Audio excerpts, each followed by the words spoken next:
afternoon. I'm Francis Levy, co-director of the Philoctetes Center. Ed Nersessian is the other co-director. And welcome to the Politics and Psychobiology of Violence in the City. Before we begin this afternoon's program, I did want to call your attention, as I have in past weeks, to our exhibit on aggression, which is on the walls here. And these photographs, for instance, are by Alexander Gibbon, and they're from the Rwanda, the testament of the survivors of the Rwanda atrocities.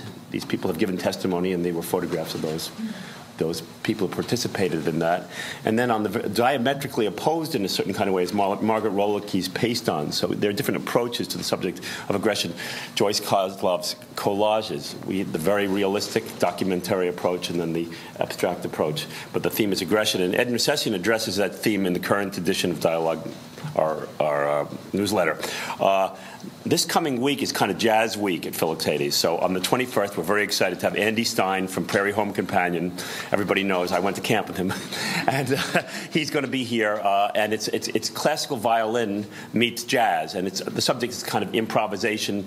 And the roots, Andy was classically trained, but as you all know, he's a major league fiddler also. So he'll be here with Lewis Porter, and that's living in the musical moment. Then later in the week, on Sunday, Odeon Pope, the jazz great, will be here. And that is a mixture of performance and discussion. It's called Lightning in a Bottle, and it's about creating, presenting, and preserving jazz. So keep those in mind. 2 very big week of jazz here at Philoctetes. And then on the 25th, we have the Politics and Psychobiology of Evil, which is, I think, that's the last in our series of roundtables on aggression, which has been very successful and Ed organized, and very proud of those particular roundtables. Then our poetry, we last week started a 2-part series on French poetry, in which we did Mallarmé and Apollinaire. I'm having blockage for some reason. So on May 13th, we continued that with Surrealism Beyond. Paul Eluard and Renee Scher and Nancy Klein, Lois Oppenheim, and Marianne Cause will be coming back. That was a very successful evening. Wonderful, incredibly knowledgeable discussants. And the whole subject of surrealism, of course, is very much a part of what Philoctetes is about. So, in any case, remember to silence all cell phones. All Philoctetes programs are simulcast, so people around the world are watching now, and we actually know that we can pinpoint them and see where they're watching from. And then later in the week, these programs go up on our website, so if you haven't been able to make a particular Philoctetes event, you can see it by going to philoctetes.org. I'm now pleased to introduce Brandon Del Pozo. Brandon, is that the correct pronunciation? Yep, that's right. Brandon Del Pozo. He's got an enviable biography. I mean, I love his biography. He's well, I'll say a couple of things. He's a captain in the New York City Police Department, correct? Yes. I actually tried to be. What was I going to be going? I was trying to be an auxiliary policeman at one point. Didn't get too far. And he, let's see, he has degrees from Harvard University and John Jay College of Criminal Justice. He is presently completing the coursework for a doctorate in philosophy at CUNY Graduate Center. So he's truly a polymath. And anything else you'd want to say about yourself that I'm not including? I put my time in on the street. And you put your time in on the street. For the record. Yeah. So he's both been in the ivory tower and not in the tower.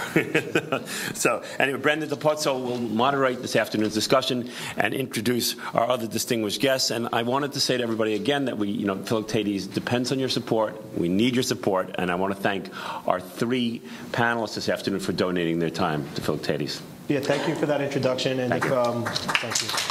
Thank you for making it painless. If anybody insists on seeing the full introduction, they can go to the website. I think they put it up there. You can see my blow-by-blow account. For people watching outside of this room, the weather in New York is extraordinary. This is the first great day of the season, so if anyone wants to know who in his or her right mind comes to a room with the blinds pulled at the peak of the afternoon in great weather to watch this, you can look around. This is the answer, us, right? So we're in good company, though. We have David Brotherton with us. David Brotherton is the professor of sociology and chair of the sociology department at the John Jay College of Criminal Justice. He's written an extraordinary number of well-received books on the sociology of gangs, street gangs here in New York, how they serve for vehicles of integration and exclusion. He's presently working, as I just found out, on the issue of deportation, the sociology behind that. And I remember in 2001, when I was a graduate student at John Jay, a lot of police officer friends of mine said there were thousands of gang members at John Jay, running around with gang colors on. I felt ill at ease. I didn't know, should I arrest them or pull my gun or round them up or disenroll from John Jay. David Brotherton made that possible, actually. He coordinated, I think, at least 2 conferences on gang life in New York City. And if I'm misrepresenting anything, by all means, jump in and correct me. Police officers are very skeptical of gangs, and I think he'd offer another view as to their role in society, probably more, in some ways, more benign. But we'll talk about that than a cop might think. We also have Steve Marans, just in from the West Side Highway. He made it across town in record time. I still want to explain how you get to the West Side Highway from Yale, because I would have taken the Major Deegan to the FDR. Nah. Usually it's 1 hour and 15 minutes, but accidents sometimes get in the way. Sure. But, he's here in one piece. Child and adult psychoanalyst who's written extensively on violence, trauma, and collaborative interventions. He's apparently... I'm not the person to discuss this, but In the Best Interest of Society was a recent piece he published in the Journal of Child Psychology and Psychiatry. And he's internationally recognized for his approach to responding to violence and catastrophic events. In the course of our discussion, if there's anything I've left out about anybody's bio that bears to your credibility on what you're about to say, by all means, feel free to say. And Brandon forgot to mention that I have extreme expertise on this particular topic. Well, Brandon forgot to mention that for the last 18 years, me and my colleagues at Yale have been working very closely with law enforcement in developing collaborative approaches to violence in the community and homes, and that work is extended around the country. So we've also put in time on the street from a different vantage point. Yeah, because cops will never freely admit that they always have to be compelled to treat themselves. They'll never. It's rare that they seek it. So, and it's also rare that they recognize how much of a role they have in treatment of the people they're responding to. Like, for example, my entire perception of police and psychology comes from the movie The Departed. So, I'm serious. All right, but to move things along, I'd like to actually ask David to say a few things, because it's closer to some of the things I've been thinking about. With the economy, when I was a precinct commander, an executive officer, second in command of a precinct. In fact, it was the one that covers Philoctetes here. It was the Upper East Side. I used to say the economy is about to hit the skids, and it's going to have it's going to have a certain hydraulic effect. I said, when you guys come to work, you might see a guy selling water on the Bruckner Expressway. When you get off the exit, there's a guy who tries to sell you bottles of Poland Spring that he bought wholesale from somewhere. And it's not like the Wall Street banker is going to lose his job and then start doing stick-ups, although we've seen that Wall Street bankers, don't hesitate to resort to crime, apparently. But it's not the type of crime that cops think of. It's going to be that guy loses his job, he fires his personal trainer, the personal trainer fires the dog walker doesn't buy Poland Spring from that guy on the Bruckner anymore, and either that guy becomes a cop if he has a clean background, or if he has a bad background, he starts sticking up banks.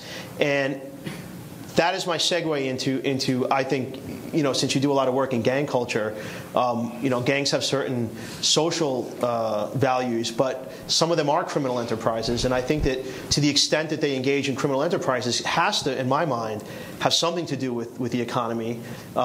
If it's great, you can teach gangs to install solar panels like they're doing in Los Angeles right now. But if times aren't so great, my off-the-cuff thing is that we're going to see more gang violence. I mean, could you talk about that for a second? Yeah, well, there's one of the biggest gangs around at the moment is the Bernie Madoff gang. Right.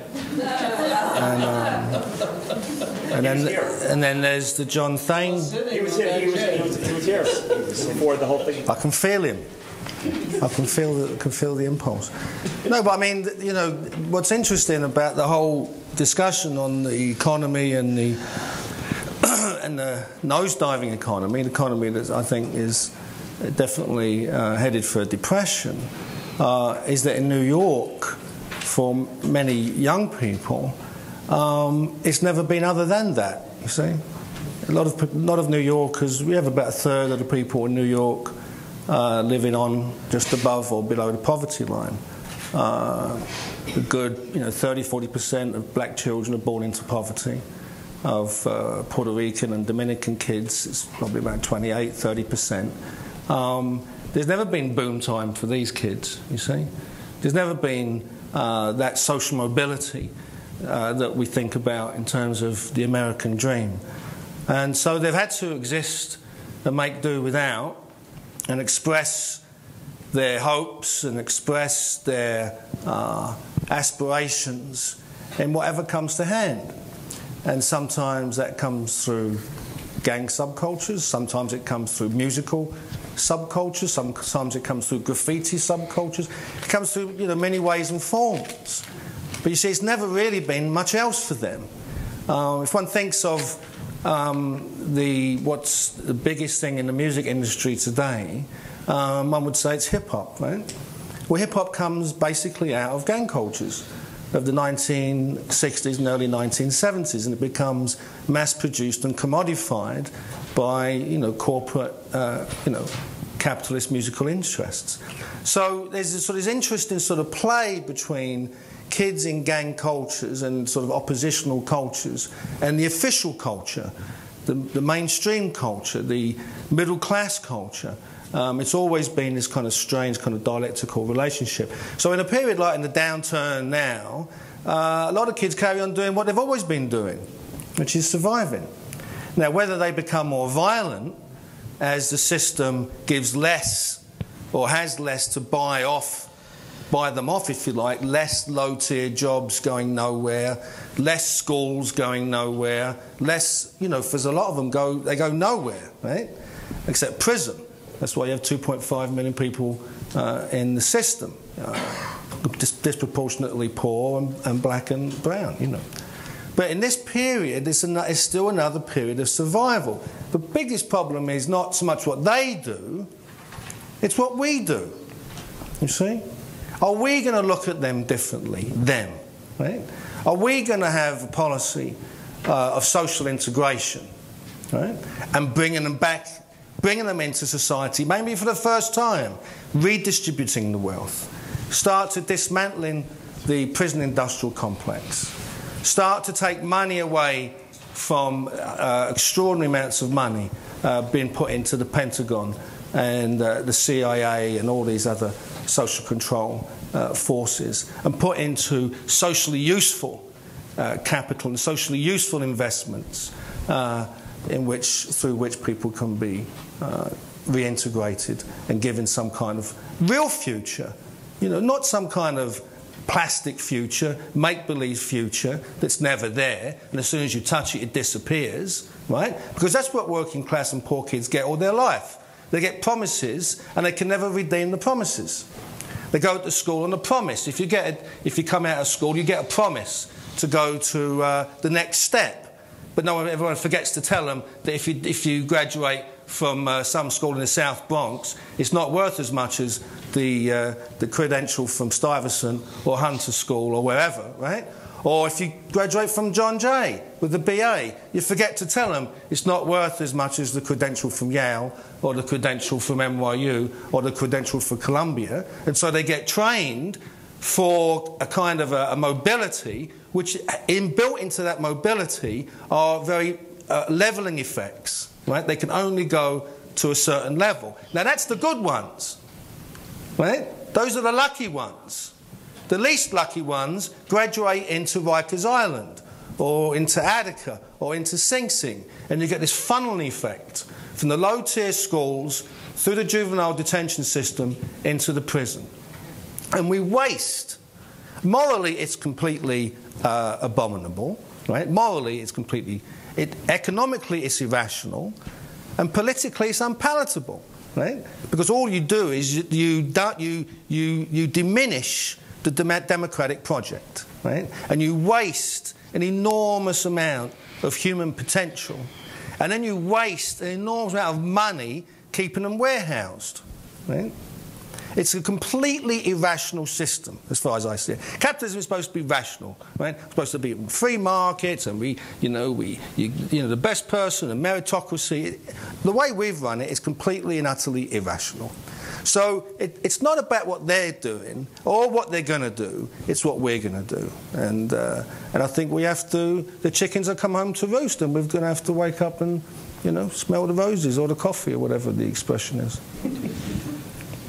I think that David said a few things that you may shed some insight on. We talked about a specific attitude towards violence and a specific propensity to engage in violence and what causes it, and that, it might not be all in the hands of the person who commits the act, but it may be certain forces that compel them to do it. I was always, it might not surprise David to know, I was always led to believe that, it was all up to me. And my father was a Cuban immigrant, came here extraordinarily poor. No one in my family had ever gone to college. He said, it's all, he fed me the American dream that even he sees as deeply flawed now, but still at its roots, there's something to it. And I never felt like it was out of my control. But do you think, Steve, that people respond to cues the way David says that they do? Do you understand my question? Yeah. I'm not sure I'm going to respond to it, but I do understand it. No. Let me. Right. If you don't have to respond to a question in the presidential debate, then here you can just say anything. Exactly. I wanted to pick up on something that David said, because I thought, in addition to his other comments, it was a teeing off point for some of our work and what we've been thinking about. And that is that we don't look at these kids. And David's talking particularly about kids who become involved in organized criminal activity. But I would wholeheartedly agree. But I think that we also don't look carefully at what we mean by violence. And I think there are lots of reasons for that, and we can get into it if we like. But, there's something very visceral and immediate associations that all of us have when we think about violence. When I say the word, each of you is having a set of associations. Some of you, given what David's work is, may be related to gang violence. And I think that looking more carefully at what we mean by violence becomes really important if we're going to look more carefully at not only the phenomena, but the people who are caught up in it. So I want to start by giving you a quick story. This has been written about, it's been published, it's been disguised heavily, and so the issues of confidentiality are not at risk, but I'm letting you know that it's a compendium or an amalgamation, but pretty close to a lot of kids with whom we've worked. I was called to the post-surgical floor of our hospital. This is many years ago. And I was called because there was a 17-year-old boy who'd been shot twice in the upper thighs, and his boy was in the ICU. The kid he ran with was in the ICU and would subsequently die because of his gunshot injuries. Both of these guys were involved in drug dealing, and the shootout that they got into was around very local, not highly organized, but very local turf issues. And I think this also goes to one of the issues about the trickle-down effect of economics and how they impact in terms of gang activity, which David will be much more adept at talking about in more detail. But I was called to the floor because post-surgically this boy was stable medically, but he was described as completely non-compliant with all the nursing care and medical care, and could I come and do something? So I'm walking over to the hospital, and I'm greeted on the floor by the head nurse who I'd known in the past, and she looked at me and she said, "This kid is a pain in the ass." And then she hesitated and she said, "And he's really scary." So I walked into the room and I introduced myself and said I understood he'd just been through a terrible ordeal and that he had a friend who was in the ICU. I understand he was having a tough time. And he looked at me with these cold, dead eyes, and then he opened his mouth, and on his upper teeth he had gold caps that had RIP, and on the lower caps his initials. And he immediately, the first thing he said to me was something like, "I need another damn phone line because I can't return all the calls from my people." And at about that time, he was informed that his friend had died, and he became really quite floridly psychotic, paranoid, and really frankly delusional. I won't go into the details of what I did with him, but I want to introduce what I learned about him. This was a boy who, at the age of 2, he was the only child of parents who had rarely lived together for more than short periods. At the age of 2, he'd been diagnosed with Wilms tumor and was treated extensively because of that cancer, both chemo and radiation therapy. His mother was chronically depressed. He was exposed over many, many years to her beatings and his beatings at the hand of a father who was a mainline heroin addict who, when he wasn't in prison, would visit the family when he was desperate enough and looking for last-ditch efforts to fuel and feed his habit by stealing whatever. This was a boy and a mom who moved probably in his 17 years, probably 25 to 30 times, and that's probably an underestimate. He began failing at school at the age of 7 and 8, moved from one school to another, and the story goes on, and I will spare you all of the details. But this was a boy who then, just to bring it more up to date with my meeting him, he was discharged from the medical floor, from the post-surgical floor, into our psychiatric unit. He was not as seriously disturbed at the time he was discharged and he was released. He had pending charges for dealing, and the next time he was arrested was on gun charges, which was related to payback for his killed associate. And he wound up in prison. He's now, several years later, was convicted of manslaughter. He's now doing a number of years also on federal time, etc. The point of the story is this. When we think about different kinds of violence, we know a great deal about not only different kinds of violence, the difference between instrumental violence, for example, that Ken Dodge and others talk about, that's more related to, we may not like it, but business-related issues as opposed to impulsive behavior, etc., is enormous. But we also know that there's enormous difference between psychopaths, serial murders, and the kind of violence that most typically occurs in families' homes.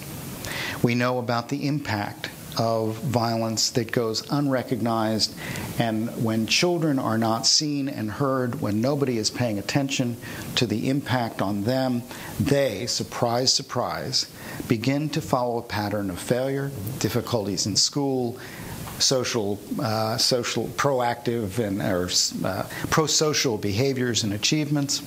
They become much more vulnerable, and in fact it's well established that kids who have been exposed to domestic violence in their early years are 42 to 48% more likely to become be involved in antisocial and violent behavior as adolescents, and much more likely to become involved as batterers in adult relationships with women.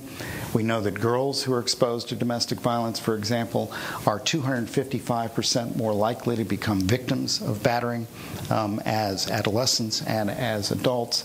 And the cycle goes on and on and on. Part of the title of this talk is about the biology of violence, and we know a great deal about the relationship between feeling small and helpless, one of the outcomes of being overwhelmed by events over which one has absolutely no control, and attempts at adaptation that can not only lead to quiet failure, but noisy failure, and can lead to the assumption of power only at the hands of establishing and reestablishing over and over and over again that one is strong and able with the business end of a gun, with overpowering and becoming the source of fear rather than the victim of fear. The reason I begin this way, and I will stop, is that given the political side of the discussion, I would suggest that, per what David was saying about our resources, that given how much we know about some of the things that can lead to the perpetuation and intergenerational transmission of violence, the narrowing of opportunities, given what we know about the ways in which we can interrupt it. I would agree with David's term about morally abominable, that we are not yet putting our anxiety into action.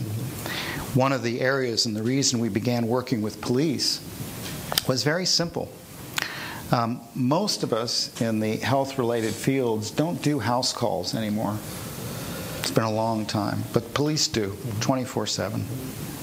And if one defines trauma, not being upset, but trauma as the loss of control of the world around you, as Freud referred to as a convergence between internal and external dangers that leave one both not able to flee or fight, but immobilized, that lead to real neurophysiologic changes that compromise abilities to think, act, and feel, then police, as figures of authority, when we're talking about acute responses, are in an extraordinary position to assume the roles of the prefrontal cortex, executive functioning, that has often been lost in the midst and the height of the aftermath of violence experience. Secondly, there are two major factors that I hope we'll be able to think about together during this time that predict the worst outcomes for violence exposure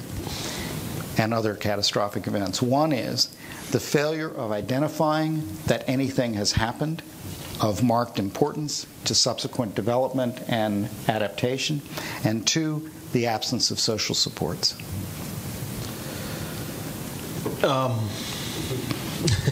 No, I was just thinking there's a lot of different directions to go in, and there's a lot that I agree with what David said and what Steve said, and in a lot of ways I disagree pretty heartily, and I know disagreement always makes for a better session, doesn't it? But I think one of the things I have to say that I think we can breathe a collective sigh of relief about the economic downturn is, you could check this out. I was actually living in the Middle East when I read this in 2006.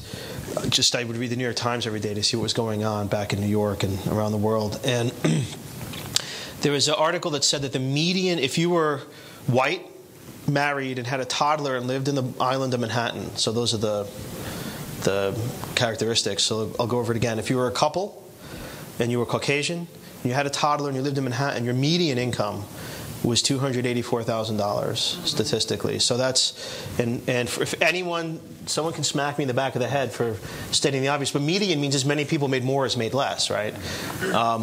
The number for that same demographic, but change it to black, was about $35,000. Change it to Hispanic was $28,000. And that's an extraordinary, extraordinary difference.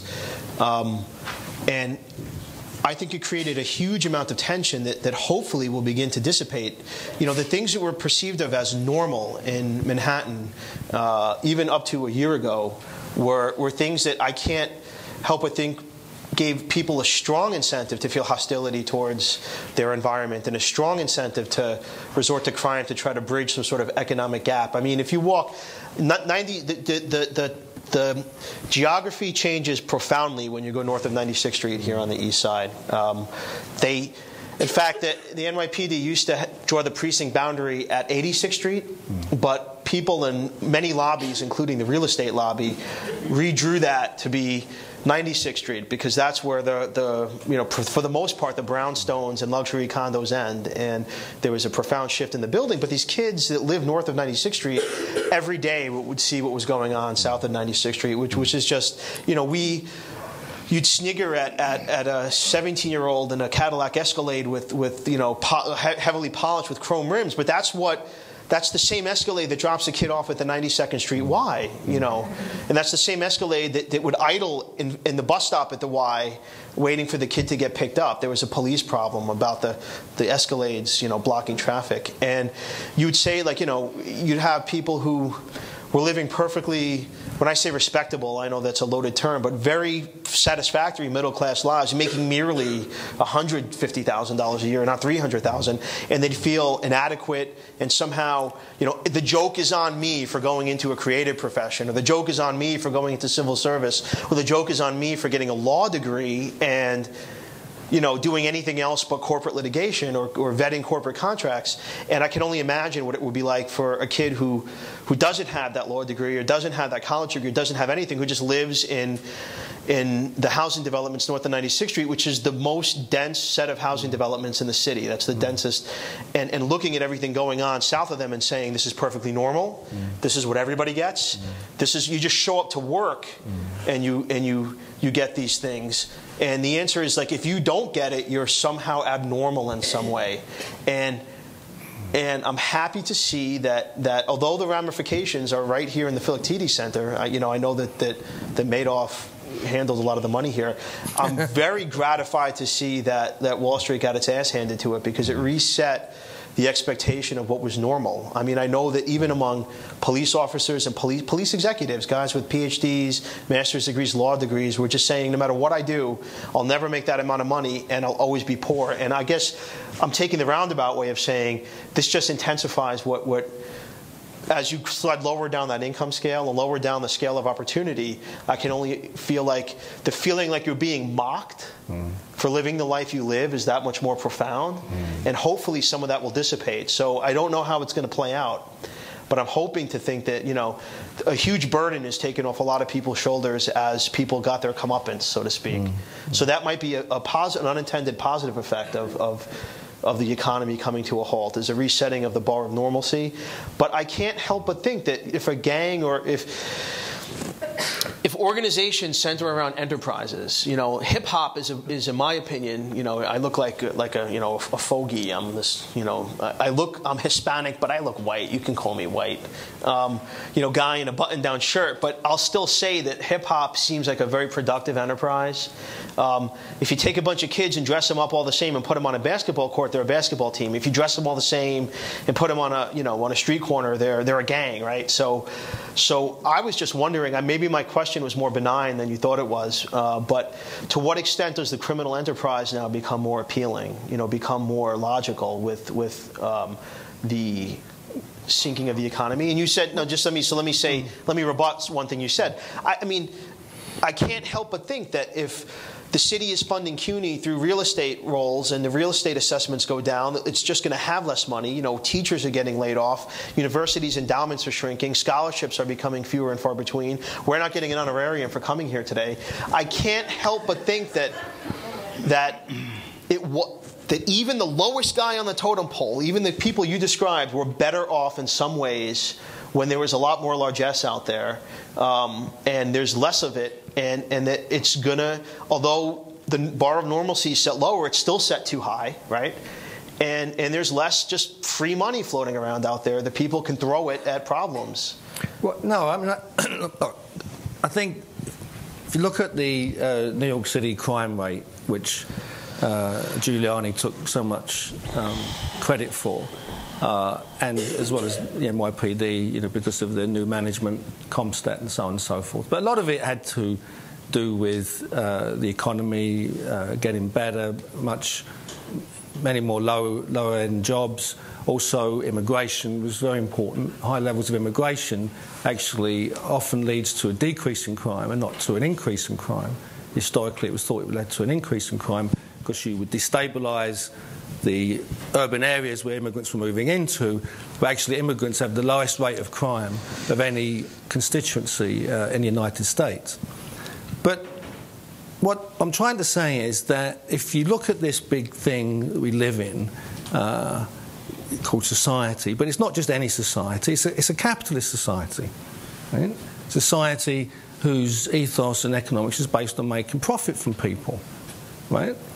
Part of that society, or part of the economy which drives that society, is in the formal economy, the mainstream economy, the car industry, the Wall Street industry. But an enormous amount of that system is made up of the informal economy.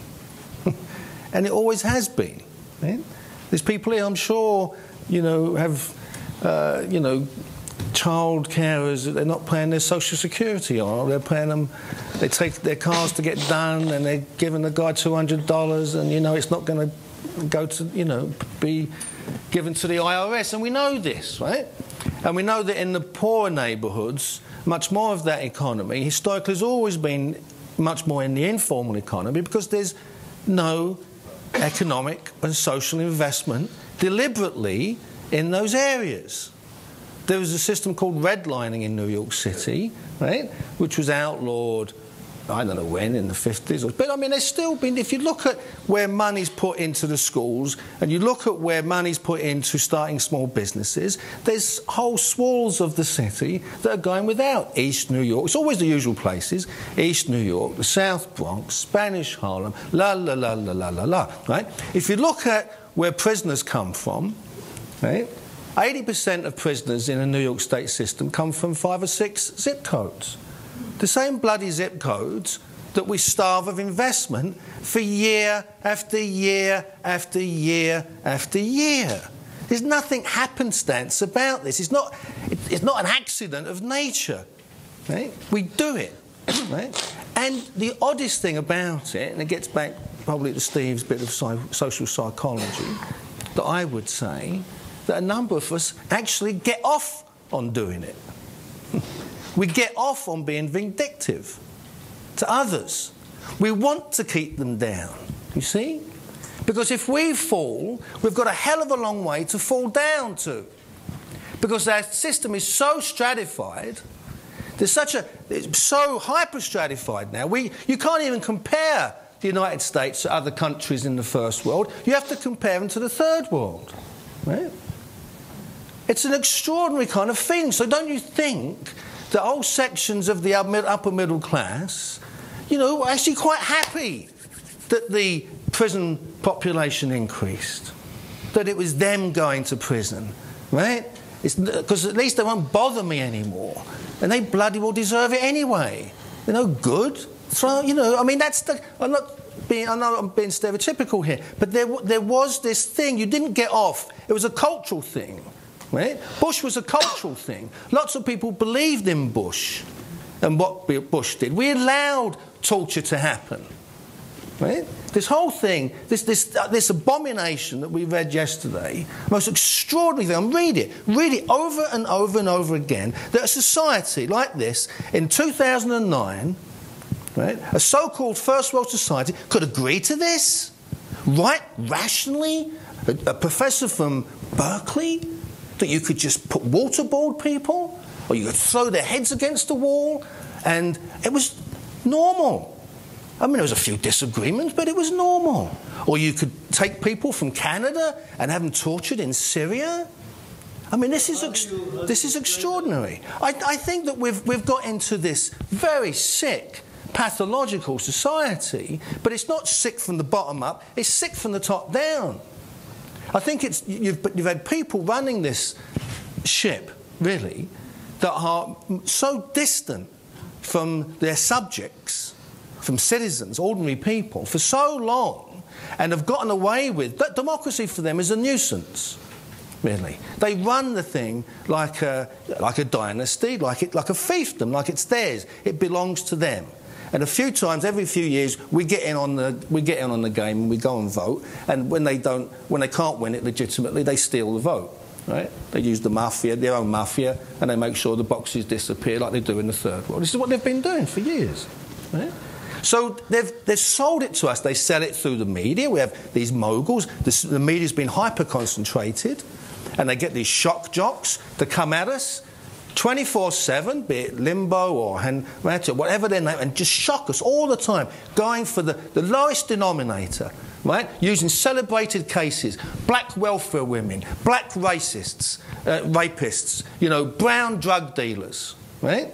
Over and over and over again. And the level at which we can have any rational, ordinary discourse, the forums like this, are negligible. Probably the only places you can get are places like this and in the university and in a few community organisations. Those spaces of ordinary discourse between citizens to really look at the real issues that we face rather than these hyperventilated issues that are put before us by the power elite and all their minions has been lost. And so now we're this shock. Obama won.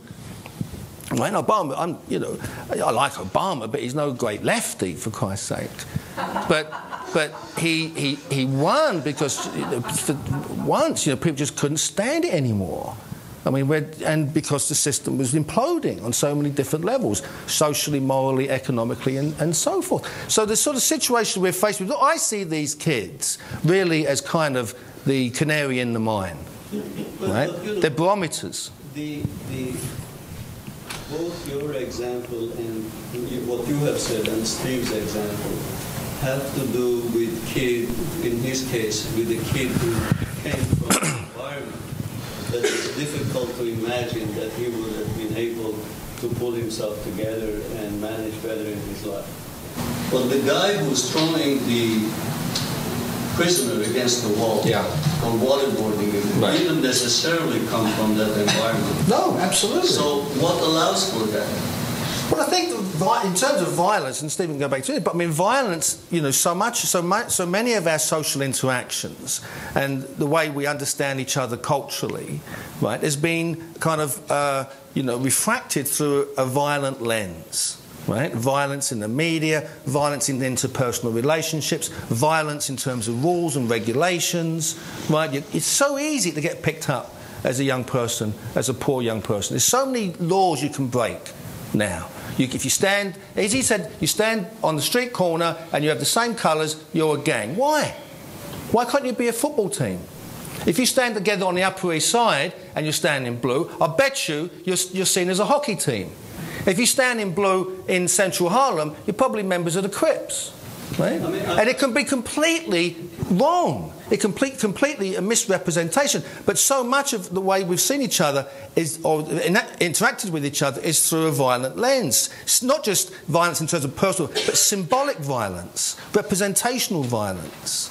And so for us to get back into a much more humanistic society, a society where we begin to actually value each other and value our worth as human beings, not just as subjects to be exploited or to be used as consumers, but as real multidimensional people with real backgrounds and real lives and real histories, and integrate into real futures, that's a whole novel. This is back to the 60s. I mean, this is what we were talking about in the 60s. Brandon, I just wanted to, because I'm taking what you said, because your emphasis, Steve, was on intrapsychic elements. Is there any water, by the way? Yes, we have. I think we have the picture inside. So you were interested in the psychohistory of this particular case that you talked about, and you emphasized what I would take to be sort of class consciousness. Sort of reminded me of a book that I once read called Class Consciousness in Industrial Society by someone named Ralph Dahrendorf. But this element of class consciousness and aspiration and deprivation, the point that Ed was bringing in relation to that violence as a means of bonding is not solely manifest by virtue, or not caused totally by virtue of these kind of perceptions of disparity. In other words, you have hazing in fraternities. Right. You have other forms of social bonding that take place. And I'm not discountenancing what you're saying, but is gang life, because what we were really interested in here is violence in urban settings. Right. Is gang life solely motivated by these class consciousness type elements, or are there does it function in other ways? Like, for instance, you had turf wars, you had the Crips, the ones we mentioned in the Précis here. You were to say something. I think it's a very tricky discussion because it's so huge. So let's step back a little bit. Number one, when I train young clinicians and they talk about working with patients who are aggressive and perhaps physically aggressive, one of the first, not mistakes, but the narrow view is you must be feeling angry. Well, you know what? Anger is not the only reason for being aggressive. And as David was suggesting and I was talking about, being powerful can be very exciting, and being aggressive and violent can be an enormous source of excitement. And that's not just for kids and people who have grown up with social adversity. This is part of a human function. What David was referring to in terms of waterboarding and academic colleagues who are involved in participating in torture, this is nothing new in our history as human beings. Anybody who, some of you are of my age and older, but any of you who can remember being in anti-war demonstrations and having a particularly powerful speaker, and you were then ready, and some of us did, run riot through the streets, the capacity to give up the rules and regulations that would ordinarily not make one turn to violent behavior can disappear in a heartbeat when individual conscience is given over to group conscience. So there are lots of ways that when there isn't the watchdog and keeping limits set, crazy behavior happens. And objectification. And objectification. But the us-them issue is enormously important, and I would add one other dimension, which has to do with fear. What David was talking about at the sociologic level is true and goes back to the reason I raised this one boy, who I call Andre. Why didn't anybody in any of these juncture points, when this boy was suffering and becoming increasingly symptomatic, why didn't anybody pay attention?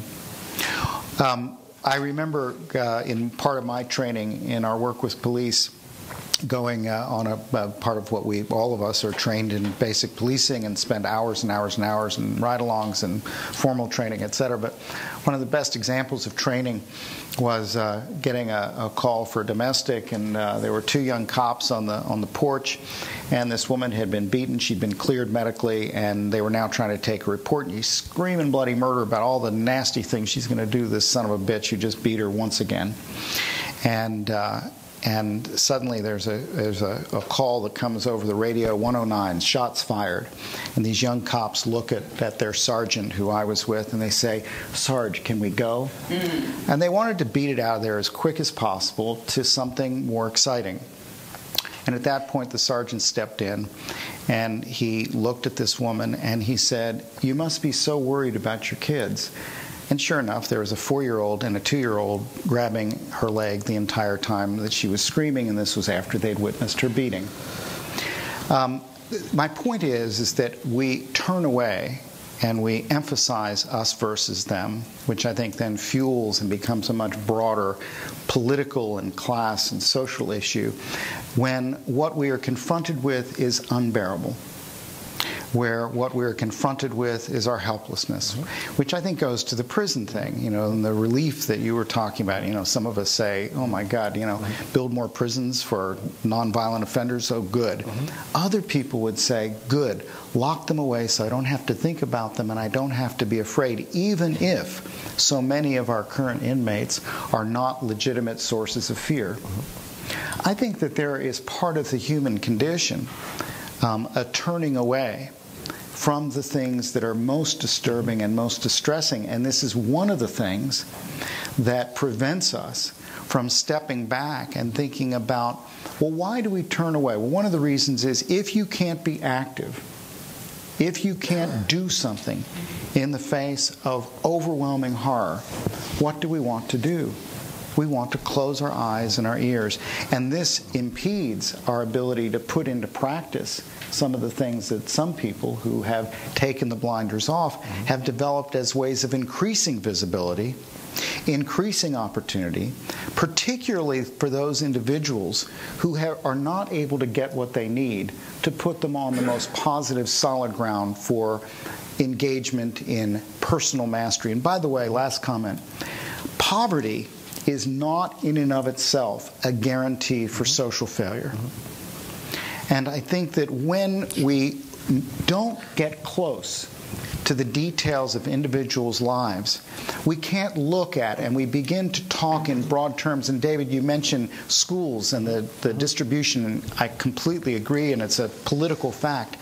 But think about all the burdens that schools take on for kids who are completely ill-equipped to even begin schooling because of what they've not gotten in the way of consistency, all the things that help language development, etc. But then go back.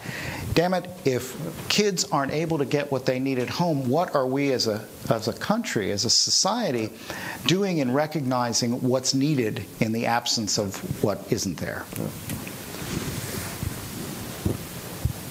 I think that one of the themes that we've touched on now is the sort of the ability for a collectivist attitude to actually bond people together and produce, positive results, whatever, in society, be it, as a city or as a group of kids. And I remember it's ironic that a lot of the times that the city was brought closest together is when it had a collective trauma imposed on it, like the blackout of 2003. It's much different than the blackout of the 70s in terms of violence, but I think that you saw a very wide cross-section of people come together.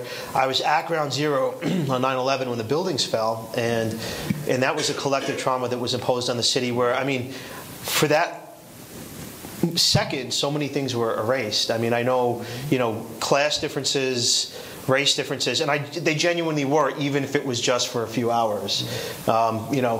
People were deputized as I was enlisting people's help evacuating the stock exchange. I actually stood on the floor. My last orders before everything fell was evacuate the stock exchange. It seemed like a plausible place to crash a plane into.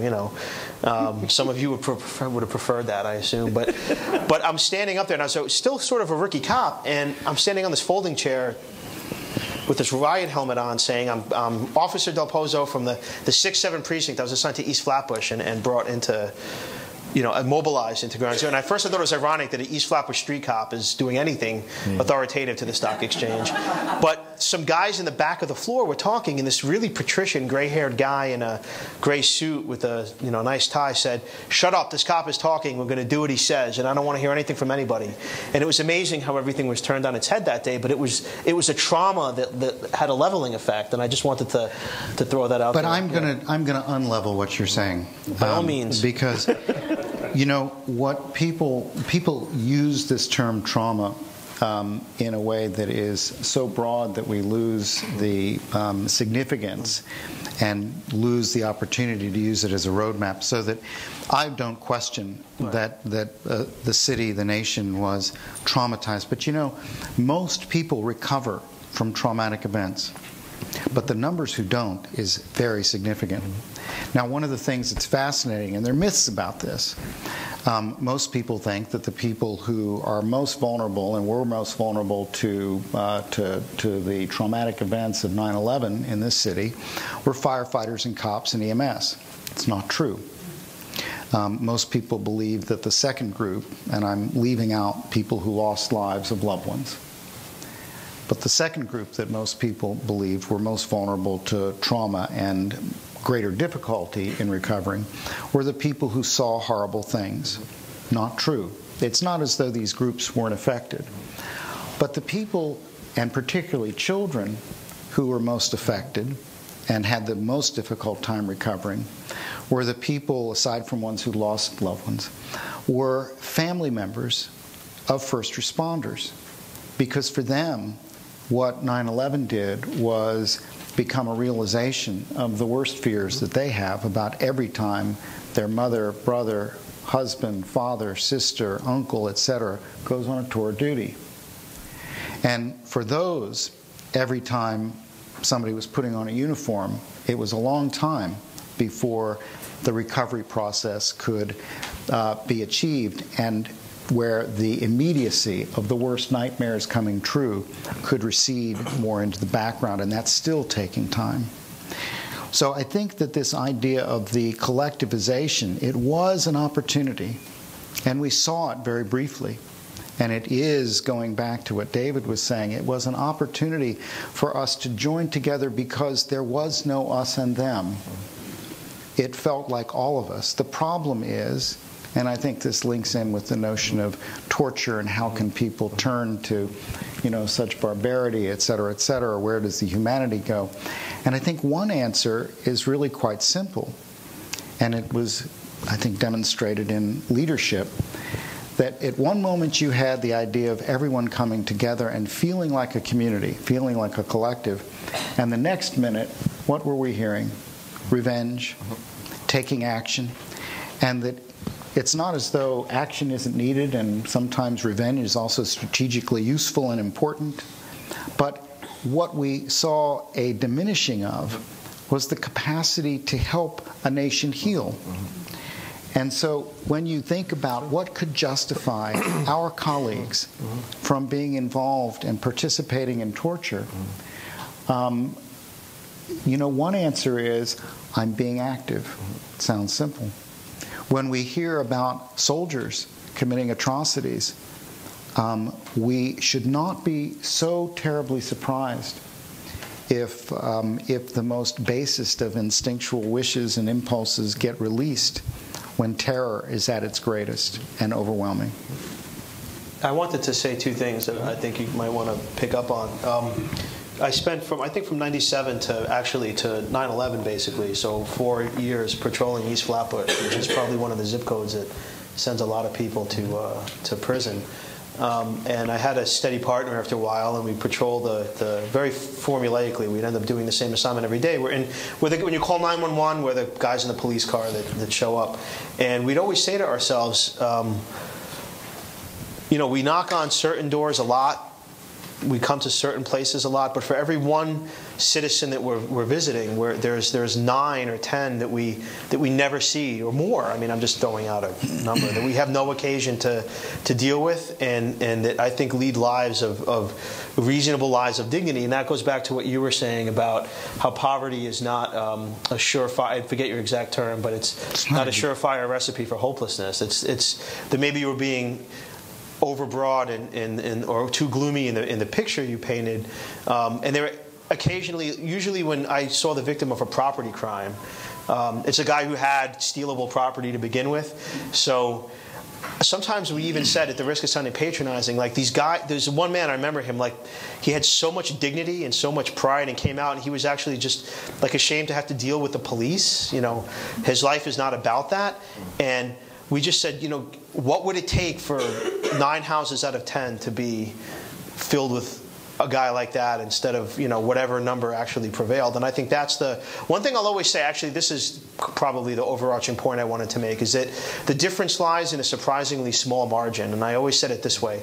And again, you're the sociologist, you've done the research, so feel free to tell me my numbers are completely wrong. But for example, if you have 90% of the people in let's just figure it this way. If you have 99% of the people in a given neighborhood are law-abiding, and I know that's wrong to begin with if you take law-abiding sufficiently broadly, and then you go to, and that's, you know, Park Slope where I lived after school, and then you go to and there's 1% criminals, right? And then you go to Brownsville, and there's 97% of the people are law-abiding. That's still a huge number of people that's the overwhelming majority, but there are 300% more criminals in Brownsville than in Park Slope. So we're dealing with 99% versus 97%. We're dealing with communities that are fundamentally law-abiding. But if you look at the margin, there's a 300% difference in the propensity in the probability of running into a criminal. And I think that's, and I always remind people of that no matter how bad a neighborhood gets, if my numbers are basically correct, you still have to always remember that New Yorkers are overwhelmingly law-abiding, and they overwhelmingly lead lives that, even if poor, don't lead to hopelessness. And that the puzzle of where New York will go in the next several years is a puzzle of what's going to happen to that margin. But I think there is I think to say there 99% versus whatever other percent, there are a lot of criminals in Park Slope, and there are a lot of criminals right here on the Upper East Side who are in their fancy apartments, but who are committing crimes all the time, whether it is using cocaine all the time or doing any of the other things that they do. So it's a bit more complicated. I think it's I would agree. There's lots of criminals, and too often, you know, I think this was David's point. Why is it that we pay, in a way, so much attention and so little attention to individuals where there is hopelessness and criminal behavior is both desperate and perhaps more dangerous, perhaps more chronic or more public, and at the same time so little attention? So again, the idea of why is it that we turn away? The reason those cops took off for the shots fired was because it was unbearable to be with this woman about whom they could do nothing. It was unbearable to see those two children. It was unbearable for medical staff to imagine the suffering of a 2-year-old boy that they were trying to save. This kind of attention, and by the way, there's no criticism. What I've learned from my police colleagues, going to a murder-suicide once and having the lead detective say, "Doc, come and see what the kids saw." And what he was also saying was, "Come and see what I see." And by the way, I learned more about bullet trajectory and forensics on that crime scene, and it didn't bother me at all. And as I walked out the door, I was struck by the fact that I had no emotional response, and why many of my police colleagues don't have emotional responses. And I remember walking through the door, and I didn't conjure it up, but the immediate association was, it's not my family. And I think that the issue of helplessness and hopelessness is not just the people that wind up being the focus of this discussion, those who become violent, but also the hopelessness and helplessness of the people who are confronted by these folks, whether they're teachers, law enforcement, any providers, and that I think it's one of the reasons why we spend so little time paying much attention in detail to the circumstances that lead to some of the outcomes of desperation. Well, I guess what I was also trying to say, if you stopped Wall Street from using cocaine, you would decrease the other side significantly, the selling side significantly. But I mean, it raises an important. I think we should get back a little bit to the. We'd also get better investments, probably. You would probably do better, yes. But more longer term thinking. Maybe not as many, though. Yeah. Please go on. No. But two things really. I mean, I think that crime and violence is not associated with poverty, but with relative deprivation. Right? It's when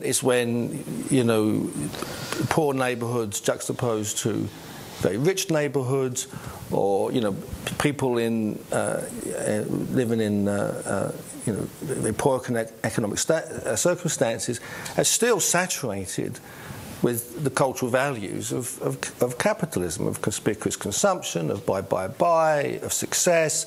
You are what you wear, right? It's not that they're hermetically sealed off, and they don't get the same cultural, immersion. And it's that conflict, isn't it? That I can't be this humiliation, really, that you feel because you can't measure up. And over again, you can never measure up, right? You never fit. You're never right. Your accent's wrong. You walk wrong. This is wrong. You're wrong from the wrong family. Everything is wrong about you. The only bloody thing right about you is when you join this subculture. And the subculture gives you a new identity, it usually gives you a new street name, and a new way of being, a new way of expressing yourself, a new way of depending on others, social support, and all these sorts of things. And it doesn't have to be criminal either. Yeah, it's true of the Psychoanalytic Institute. People become psychoanalysts. Right. Right. But a lot of the gangs don't have to be criminal. They don't have to be organised, because you're a gang member doesn't mean to say you're going to go out and bop somebody on the head. And it doesn't even mean to say you're going to be beaten in to join a gang. I mean, you join a gang in lots of different ways. I mean, there's a lot of myths about gangs, that we need to dispel. But anyway, so that's that. But the other thing is about sort of, I guess we should talk a bit about the informal economy, because so much of it is linked to the drug trade, and I deal a lot with that. I deal a lot with it in the Caribbean. I work in the Dominican Republic, much of which is kept alive by 2 or 3 things: the drug trade, sex tourism, and money sent there from workers in Washington Heights and New Jersey.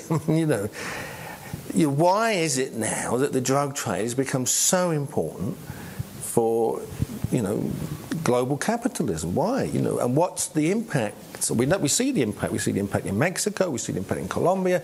I mean, and it's coming here now, isn't it? You get in the sort of failed state thing emerging, and it's very. What is this thing called narcotics, right? And how can you legislate against it, as we've tried to do, by banging up 1.2 million people, And what difference has it made? What's the rationale for spending $500 billion, which is what we've spent, on the war on drugs? $500 billion is spent on the war on drugs, and we now know, according to most surveys, the same amount of people are doing drugs today as they were 25 years ago when we started the war on drugs. I think that your point, it's a wonderful example of sort of the individual and group phenomenon, because you talked about two elements that are essential to the perpetuation. Forget the global issue that you're just raising now, but opportunity and necessity. I want to read a quick line from a colleague, James Gilligan. Oh, sure. And because it touches on the point you were just raising. He argued that the overwhelming experiences of shame and humiliation, and I want to remind people that shame and humiliation are one of the sine qua nons of helplessness, right? So the overwhelming experiences of shame and humiliation underlie the violence committed by the men he treated over 25 years at his work at Bridgewater State Hospital. And I love this because he claimed that all violence, it's broad, is, quote, an attempt to achieve justice, or what the violent person perceives as justice, and an attempt to receive whatever retribution or compensation the violent person feels is due or owed to him, or those on whose behalf he is acting. And I think David's making a really important distinction between, for example, the affiliative benefits of being part of a gang that also generates income that's otherwise not available. And I'd underline one point that, in adolescence, and by late adolescence, one of the aims of development is to be able to increasingly feel comfortable standing on your own 2 feet. And that comes because there's a whole lifetime before late adolescence that allows one to feel confident in oneself. The very kids who are drawn both by opportunity and necessity are also drawn from the economic side, are also drawn by opportunity and necessity from an emotional side. The balance between the feeling one's props and feeling connected may in some ways be exactly the mirror image of what has gone missing. And I think that from your work and others, this notion of affiliation becomes an enormously, I don't want to say normal, but predictable outcome for people who feel so unable to stand on their own 2 feet, both because of personal experience and opportunity. I wanted to address the comment you made about Wall Street cocaine use, and also some of the comments and I agree that about what you were saying about the benefits of belonging in a gang. I mean, I was in the military and the police, and I'll be the first to admit that there's a certain sense of belonging that comes from this collective, experience. However, you're talking about, Wall Street criminals, this and that, and if we take it just an inventory of Wall Street crime, it seems to be drug use, vice, meaning probably gambling, and also, as Elliot Spitzer reminds us, soliciting, prostitution. And then there's the host of investor fraud type of things, which I think are directly akin to theft. They're just elaborate forms of theft. Instead of grabbing a wallet, they're playing a confidence game where you hand over your wallet. I mean, that's legitimate crime. Shame on us for not taking that as seriously as we should. But the other things we're talking about, especially drug use, I don't think people are saying, well, we really have to intensify not only the war on drugs in the poor communities, but we need to really also now ramp up the war on drugs. I think the chief complaint is actually that, it's not an equal distribution. We're focusing too much on war on drugs in poor communities. And it's not to say it's disproportionate on the east side, as a stand-in for bankers, but we probably all prefer to just be more sane about that in general. You follow what I'm saying? I don't think anyone would turn around and say, what we need next is the next $500 million to penetrate the Wall Street cocaine network. We're probably saying, why don't we just be saner about our overall approach to the network? But where I draw the line is law enforcement, and I think to answer questions, what we do care about is an immediate threat to bodily harm should be the first focus of prophylactic measures, should be the first focus of law enforcement. Second should be property crimes. And the third should be crimes where the victim is unclear. And the victim is oftentimes unclear in drug dealing and may be unclear in certain crimes related to prostitution. But that sort of explains, I think, the allocation, what should be an allocation of resources, and where I draw the line with criminal activity, with gang activity that does turn to crime, is that that whatever percent of people in a neighborhood that are law-abiding, they should be able to get. I remember there was a guy who was killed on Rutland Road and Rockaway Parkway, just payday, Friday, guy's getting off the train, law-abiding guy, probably took his check to a check cashing place, put the money in his pocket, gets off the train. He gets off the train, a guy just kills him dead on the street, takes the money out of his pocket and runs off. And my first concern as a cop, and I remember I was a foot cop then, was before anything else, that man gets home okay. Like that person, the law-abiding person who is minding his or her own business, who's living that life of, whether it's poverty or not, like of quiet dignity, my first duty is to them. And I won't tolerate, even if robbing that man or beating him up or using him as a vehicle for initiation into a gang is of tremendous residual social value, even if you take a utilitarian approach where the gang that provides the sense of belonging to 50 people they all derive this lifelong benefit from the bonding of the gang that they get from just beating up one guy one night. I draw the line at seeing that as a sufficient, and I'm not saying that you said it's justified. I'm not putting words in my mouth. Captain, I think it's also really important to realize that what you just described in terms of percentages represents a small fraction of violent crime. Sure. So I think it's really important that we keep coming back to the broader issue of crime, and I think we're doing that for a reason. That law-abiding citizens and people who are not law-abiding need to have reliable limits, and order is very important. And I think we've put a lot of effort into that, and the whole broken windows theory has led to a whole different approach to understanding, particularly the success of New York City policing, has been the recognition that order is really important at multiple levels in order to reach the higher outcomes. However, I think you and I would agree that there has been insufficient effort to look at the potential interventions that can lead to intervention of the most serious failures.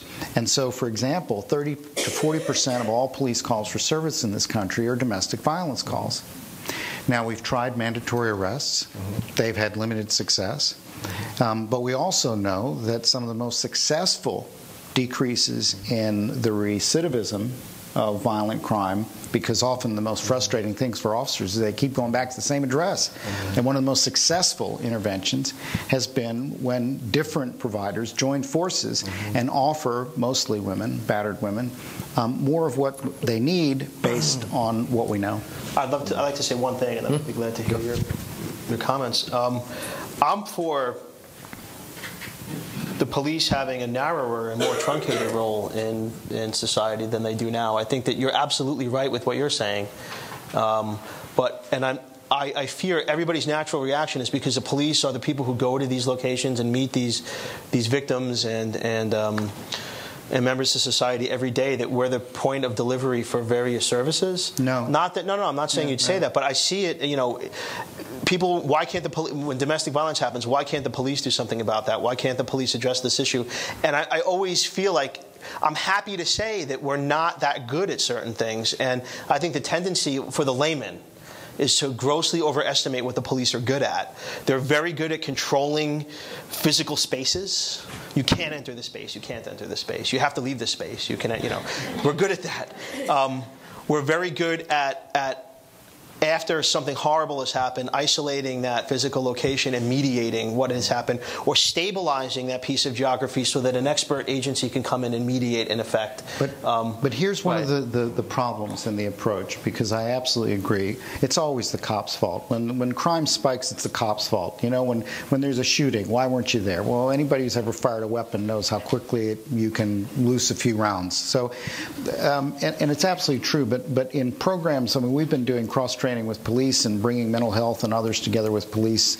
The funding for it has been incredibly limited, in spite of the demonstration that it leads to decreased episodes of repeat violence in situations of domestic violence, that it leads to improved outcomes for kids who the police identify and work hand in hand both in stabilizing a situation, but they need partners, they need support, and they can't be the end-all and be-all. I just think as a policy concern, I think that's what I would wish people would keep in mind. It's just that, it's not, the police are, I'm on tape saying this, most of the time they're not the answer. I mean, I saw a kid throwing he ate a piece of pizza and it comes in overpackaged. It's a piece of pizza on a paper plate with a napkin inside a white bag. So he takes the slice and throws everything else on the street. And I stopped him and I said, look around. This is sort of a dirty neighborhood, but that's because you have helped make it that way. And I said to myself, you could give him a ticket and then go back at the end of the month and say, this is one of 20 tickets I've issued. I'm a productive cop. But the solution is so far removed from the interaction that I had with that kid. I'm the stand-in for like a parent or a community member, and the wrong type of stand-in, because any kid over the age of 13 just sees authority and hates it. So there has to be a million other things going on. And as far as sticking on topic in this, the psychobiology of violence and aggression in the city, I'm glad to be here as a cop, but I'm waiting for a more robust response from everyone else. I'm not putting the blame on anyone else. No, but I think what you're articulating is part of the problem. I mean, I think you're articulating it well. When you said that the police are not the solution, you're absolutely right. But it is the way we think in this country. No, I would agree with you. The police are not the solution, the schools are not a solution, etc. But I think that the question that we've experienced is, what part of the solution are police?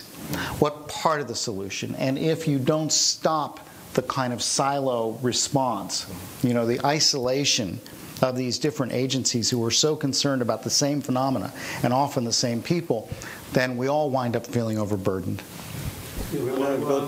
Please. Did you want to say anything in closing? No, let the audience say it. And you give them a chance to. Yeah. Just say who you are when you. Yes. My name is Arlene, and I have to tell you, I was stabbed in broad daylight on Christmas Day going to church by a pregnant black woman. Now, according to your theory, doctor, I was the antithesis. I was white, upper middle class, nicely dressed, so anything I had in my pocket was more than she had in hers. And we had a judge in New York, I don't know if you remember, called Let Him Loose Bruce. Mm-hmm. Some people here may have remembered him. Well, he said, she's black, she's pregnant, she has no record, let her go. Poor child, no record, no nothing, no follow-up. So what have I done to retaliate? I've started a nonprofit for inner city kids. And what do? You mentioned the police, and I salute you for pointing that. Something his parents should have done. You may know Brandeis High School, right through the park. It is over 85% Dominican. Of that percentage, the girls, 3 out of 5 are pregnant by the time they're 13. It is a badge of honor in that culture. It has nothing to do with white, pink, or plaid. In that culture, it means you're pretty. I have one girl, 20, who has 4 kids from 4 different men. And she is so proud of herself. Mm-hmm. You know what I'm saying? Because 4 different men find me muy guapa. Mm-hmm. I have a boy, 19, he's Hispanic, he works, he goes to school. 2 girls in his project keep hitting on him, make me pregnant. I'm 15, one's 16, I'm bored at home, and I'm bored in school. I'll never ask you for anything, make me pregnant. So what I do in my program is let the kids know there must be strategy to get out of what you call their underclass, and that is education. I was on TV recently. What was my segment? You don't have a second chance to make a first impression. Going in with a hood over your handsome face and a pair of pants big enough for a family of 6 sliding off your skinny butt spells gang. You can have the greatest heart, you can have the greatest work ethic, but no one wants to micromanage you. A kid in a pair of jeans and a T-shirt will get the job, and he may not be as bright. So I start from a different place than you gentlemen start. I start from the reality that life isn't fair. You have to level the playing field, and you have to not sabotage your own future. So what do I work with? I bring in young Black and Hispanic professionals. All of them have had the same challenges. What you speaking like that? You speaking downtown. Who is you thinking you are? And my guys have backbone and character because they don't cave. And they will get into a room of young Black and Hispanic kids and say, I've had the same challenges. I had a girl, from Trinidad, and they're very strict, those parents. And she was berated. You ain't pregnant, you ain't had a child yet, and you're a senior in high school. No one wants to be with you, skinny ass. You too skinny. And she would go home crying to her mother. And the mother said to her, child, I'm not standing on my feet working 2 jobs for you to come home with a child. You're coming home with a college diploma. And she had a mother who understood the necessity for education and not caving. And no one here that I've heard of talks about that. The schools, I've tried it with the schools. They don't care. The parents of 13, 15 don't have the understanding of what you said. It's your community. They don't have the understanding. So where is it going to come from? Let's give them a chance to respond. Great. I don't think Thank you. I think someone else might want to respond to that. Would you like to respond to that? Well, look, we're not saying that there's, in whatever poor Dominican community, and this notion of the underclass, I have to take issue with. Because they're not educated. No. Because they don't see the value in it, and their parents don't say you need it. Why are the Chinese, the Koreans who stand for 18 hours a day in the greengrocers getting their kids into Stuyvesant and Bronx Science and Hunter? Because number one, family. You do not disrespect your elders, and you reflect on your elders. So give them a chance to respond. Okay. Well,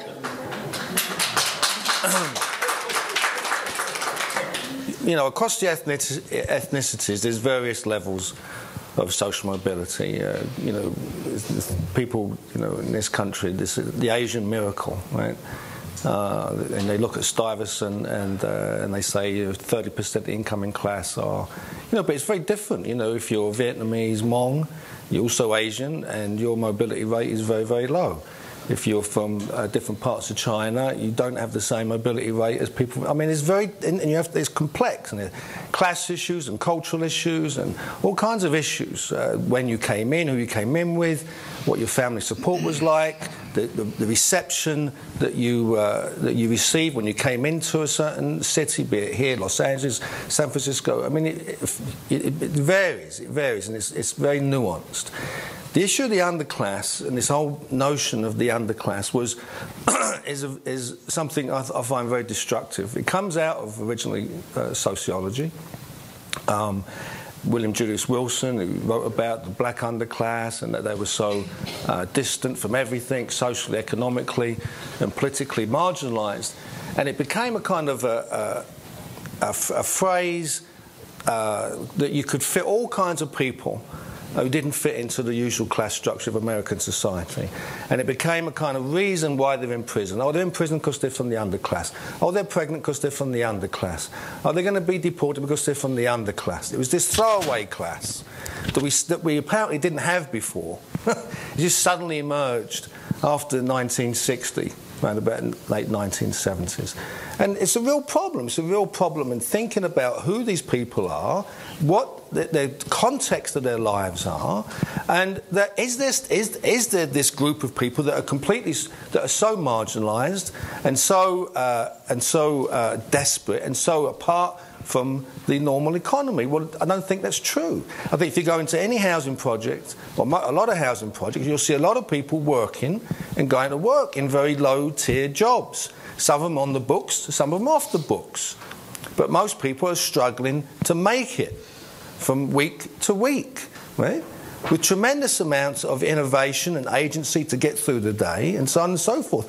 And all the surveys I've seen that look at kind of educational aspirations from parents for their children are more or less equal across the class spectrum. Working class and poor people have the same amount of aspirations for their kids and hope in education as middle class and upper middle class parents. But their relationship to the school system is different. You see, if you could move into an area that's just been gentrified, you see it. I live in Park Slope, I see it all the time. You know, in the schools, you know, where I was living, I first came in the mid-90s, in some of the schools, were very low-functioning schools. But when the area became filled with more middle-class people with more cultural capital, they made sure that those bloody schools functioned. They went to the PTA meetings. They had the same language as the parents. They demanded from the teachers certain standards. You see, if you're a poor immigrant, you've left school at the age of 13 and 14, you don't have that level of self-confidence. There's oftentimes a language issue in and of itself. I mean, there's tons of issues. And in the middle of all that, the kid has to make it through the day, make it through the language, figure out what I'm supposed to do, who I'm supposed to look like, who I'm supposed to affiliate with. I'm growing up in an area, I'm Haitian, and the area around there is mainly African American, and these African American kids, they wear their trousers in a certain way. I want to fit in, right? I don't want to be seen as some little, skinny kid from Port-au-Prince that has a funny accent. I want to fit in. I want to be like him or her. So that's kind of been the immigrant scenario, one generation after the other. And that is also education. It's just called street education. And that's at the healthy end of the challenges. Right. Because what we're talking about in terms of the comments that were made before is that anybody in this room who has ever suffered a depressive episode knows the division between what one thinks is important and what one's able to carry out. And anybody who has, and this part of the title of this meeting was about psychobiology, when children are left to their own devices and are overwhelmed by multiple factors in addition to the one that David's talking about, there are real alterations in capacity and functioning, and it is a downward slippery slope. So that when you are 14 years old and you're failing in school, you can't pay attention, you can't concentrate, you've never had a single day of consistency and peace and quiet internally or externally, and you wind up feeling, in comparison to everybody else, in comparison to the person you wish you were, an absolute sense of emptiness.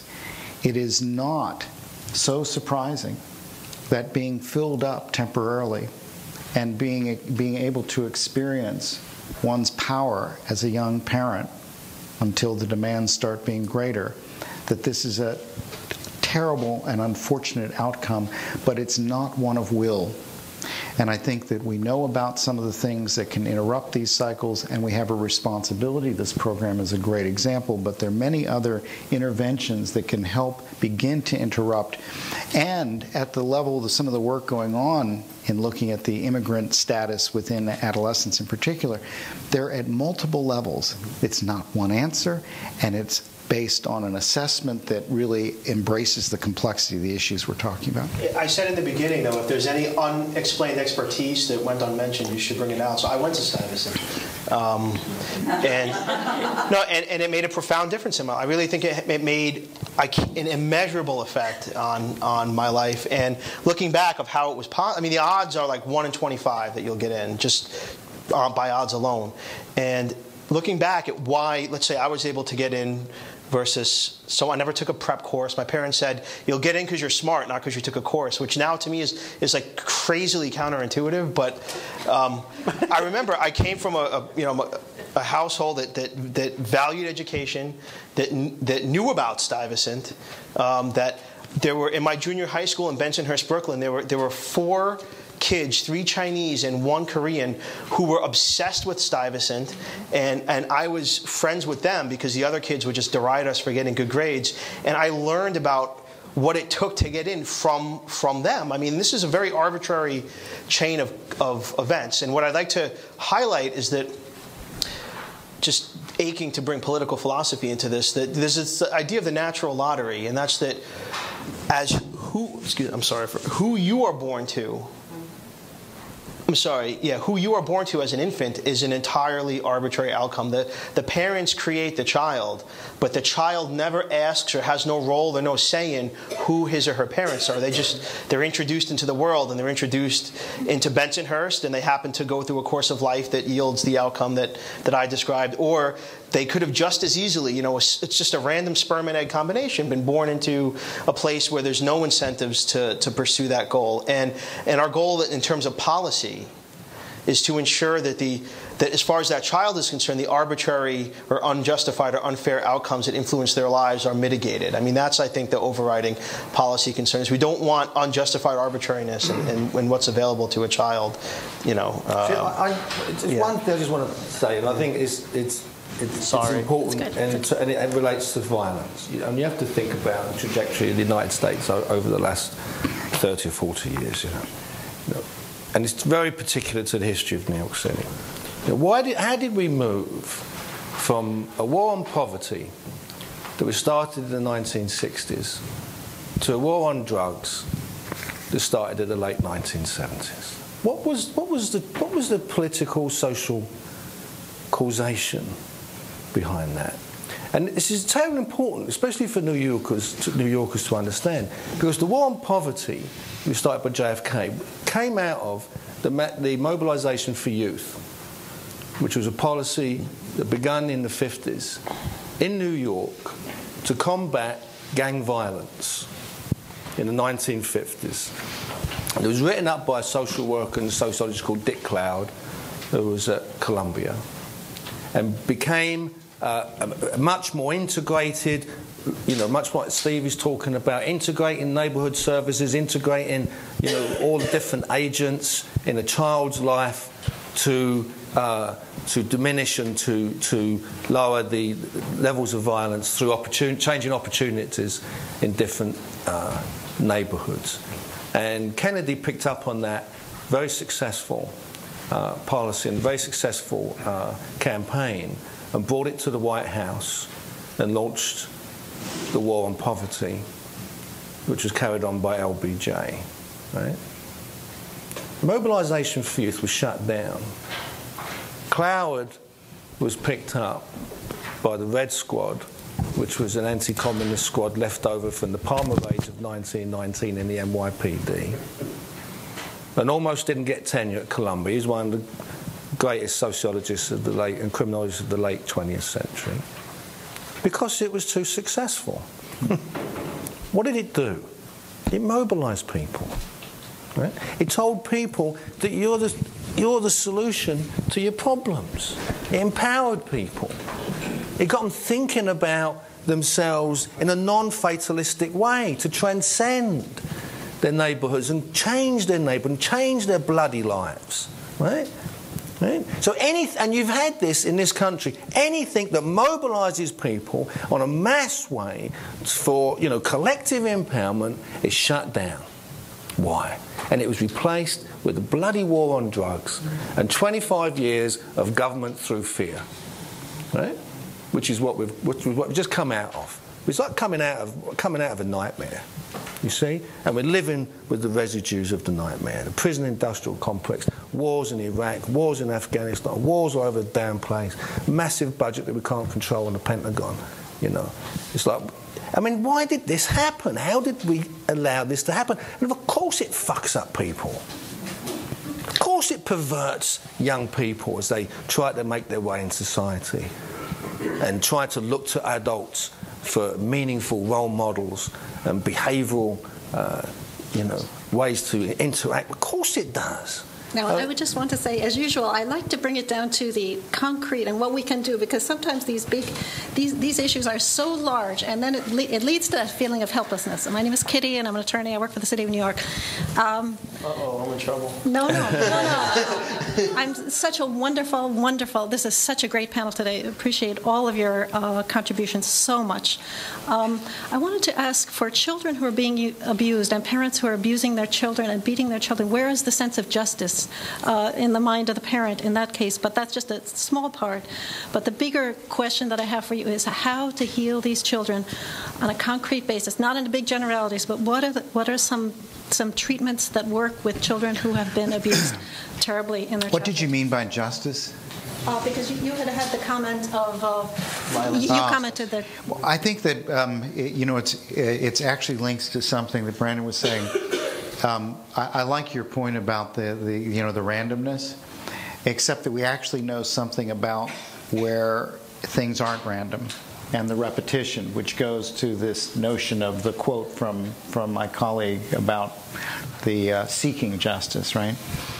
And often it's not at a conscious level, right? And one of the areas where things aren't random is the likelihood of people who have been victimized becoming involved in victimizing relationships is skyrockets compared to those people who haven't. So when you actually look, whether it's at the most violent, not business-oriented aspects of gang behavior, or the repetition and cyclical nature of child abuse, or the cyclical nature of domestic violence, look at the histories of all of those people, and you will hear the same stories to different degrees and in different details as the one that I began with. And we should be surprised. So, practically, one of the things that it is the role, and I think Brandon was talking about this earlier in terms of what cops are good for, but what our general criminal justice system is not very good at yet, ever the optimist, is we tend to think about retribution and punishment and treatment as polar opposites. These become enormous political divides as well. If somebody's really out of control and doesn't have internal controls, we want to provide external controls. But I don't do it because I'm angry. I do it because that's the presentation and that's what's needed.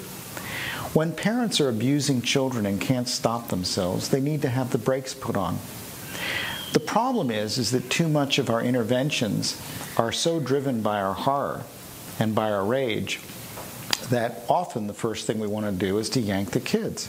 Well, that's not a surprising thing, especially if life and limb is endangered. And it's one of the things that Anna Freud and Al Solnit, et cetera, and the Goldsteins demonstrated years ago in defining the best interest of the child. Kid's life or limb is at risk, you pull them because life comes first.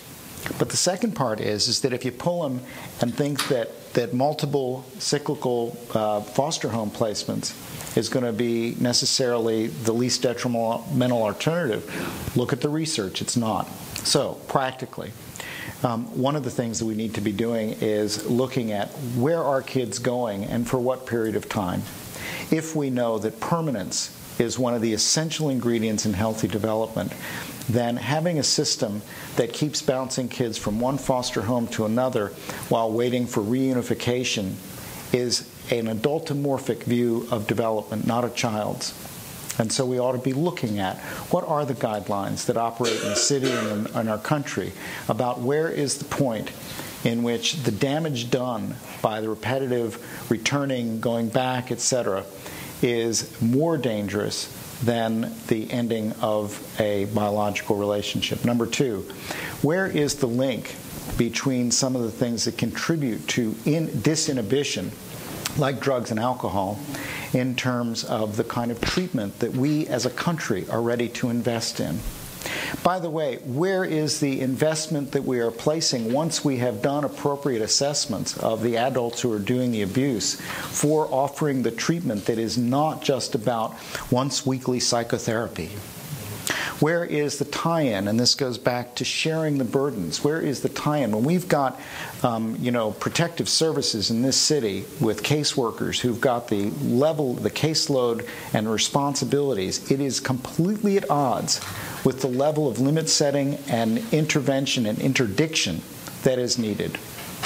And similarly, in terms of some of the treatments, we're finding some enormously important success in terms of increasing the awareness of the child's experience in parents who are having such difficulties in identifying with their own children as they beat them.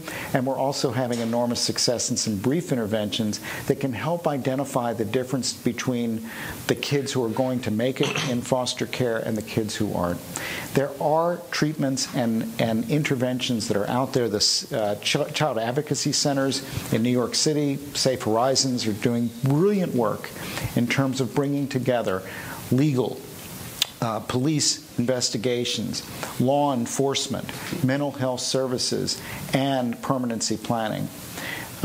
Now, given the downturn in the economy, I would ask you to contact some of our friends at Safe Horizons and ask them how their budget's doing. Go to the police department and ask about the kind of staffing that's available for the CACs that are dealing with the abused kids, and go to some of the other service providers who are trying to do right by kids who are damaged. When we begin to think about the risk factors that are posed to children in the same way we think about cancer, we will be investing and putting to work some of the interventions that we know can make a difference. We have a question here.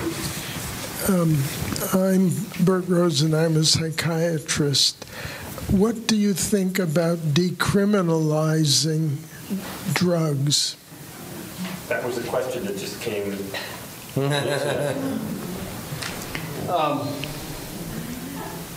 One of the problems I have, I think, I'll start by saying this, that the approach that's more recently been taken towards the Rockefeller drug laws here in New York is the right approach. I think we're too uniformly harsh towards every type of drug offender.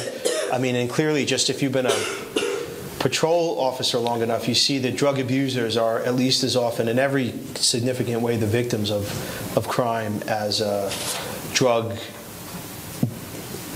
Excuse me, they're at least as often the victim of crime as anyone else. They're victims. They're not necessarily offenders. I think that's the wrong way to look at it. So I'm pleased to see that low-level drug offenders are being treated in proportion with the low level of their crimes, and users are being seen as criminals less and less as more as victims. But as a guy trying to get a degree in philosophy and as a philosophy undergrad, my problem is that unequivocally, drugs destroy lives. I mean, there's no question about it. Whether you're addicted to heroin, cocaine, no matter what it is, with the exception probably of marijuana, drugs destroy your autonomy, your personhood. They degrade your dignity. They create horrible health problems. And anybody who enables that to happen is a person who's doing something profoundly wrong. Whether the government distributes the drugs, whether somebody legalizes drugs and they're somehow privatized and sold, anybody who sees this person come to them and, the shell of their former self and say, here, give me $10 and I'll give you more of that poison, is doing something profoundly wrong. And then if we turn around and say, well, you can only sell to people who are so far along in their addiction, then we're one step back to making drugs illegal again. And I don't understand. I do not want to live in a society where people are fully legally empowered to destroy other human beings. But it's a health issue. It's a health issue. No, clearly it's a health issue. Drug but use. What's the biggest drug? What's the biggest? Cigarettes. Alcohol. Alcohol is the biggest, right, link to homicide. Times says coffee is good for any you. drug, the amount of homicides, and if you look at the amount of homicides and the assailant and what's in the system, alcohol is by far about 80% higher than any other drug.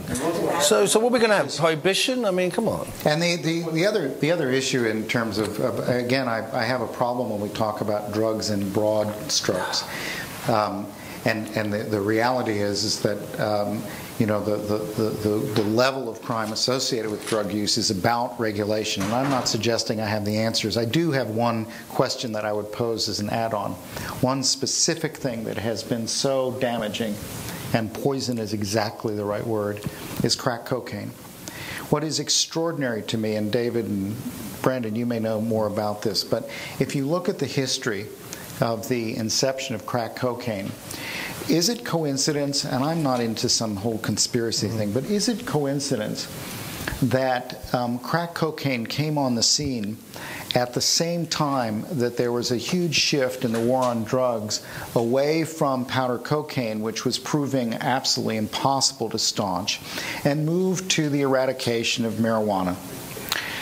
And gee golly, that suddenly you've got a cheap, very powerful, and highly addictive drug as the price of marijuana is going up and skyrocketing. And by the way, the illegal side, which is brilliant business for both, is that marijuana has become much more potent, much more dangerous when it's used in a chronic way.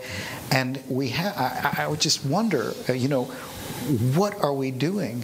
What are we thinking? So I think that last, heroin and cocaine and methamphetamines are not my antidepressants of choice. But this is another example where when we focus only on the idea of interdiction because it upsets us, then we're not being very diagnostic in assessing and understanding both the underlying phenomena or the availability and choice and some of the political manipulations that lie behind their actually increase, not their decrease. We have another question. Sure. Susan. Yeah. On the one hand, I'm very interested in your work. Yeah, I'm sorry, Susan Tucker. I became aware of your work when I used to work at Victim Services, and I quote you all the time, even though we've never met. And I always wonder why everybody isn't doing what you're doing. Really, the intervention with the cops seems really great, which is about education, right? Really teaching cops about development. The only thing I would add is we have to learn too. No, I know. Yeah. I know, all of us. Everybody else may not. But I kind of wanted to switch a little bit to the more sort of macro question, which I think is sort of, I think there's several macro issues behind a lot of what's going on. One is follow the money. Because on the one hand, we're saying we're willing to spend, how much did you say on the war on drugs? $500 billion. Okay, and we spend $61 billion a year just for room and board for people in prison. Okay, and we know that it's not. If you go to any prison in America or any prison in South Africa, for that case, the people in prison are predominantly poor people of color, mentally ill, may or may not be addicted, mostly undereducated. It's not by accident.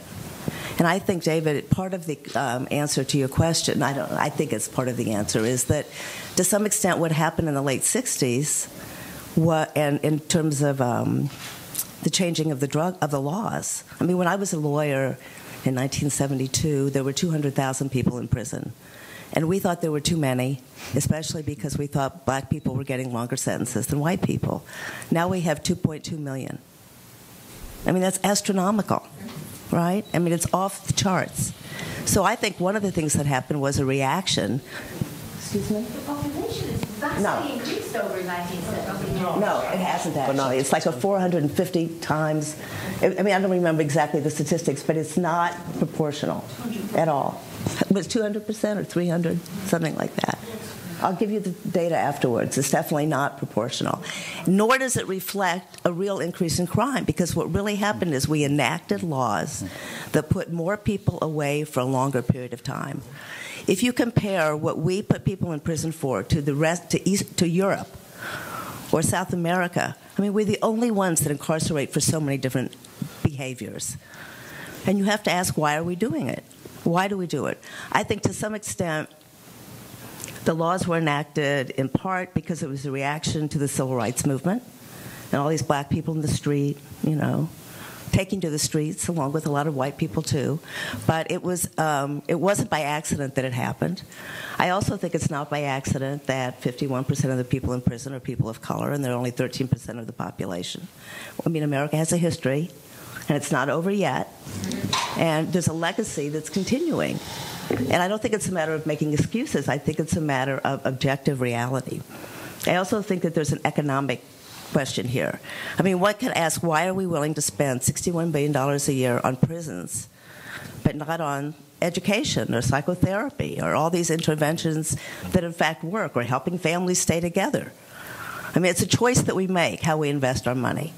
I mean, there are some initiatives around right now, one called Justice Reinvestment, where people are really trying to work with states to downsize their prison populations and their prison budgets, generate hundreds of billions of dollars of savings without jeopardizing public safety, and grabbing some of that money for reinvestment in neighborhoods that have been disinvested in.